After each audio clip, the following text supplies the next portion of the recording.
Sinaw, magluto na naman tayo ng tilapia na walang kamatayan. Prito to. Para mamayang ulamin na namin pagka maluto. Alright. Yun oh. Sabaan tilapia, galing Batangas to. Okay.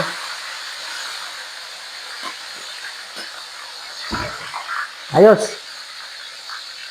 A few moments later. Okay mga sinaw, luto na yung pinirito kong tilapia kanina. Tsaka lagyan natin ng kamatis mamaya. Tapos sausawan, tuyo, kalamansi, ay ginamos.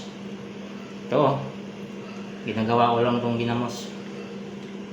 Tapos mamaya, ano pang hinintay natin mamaya?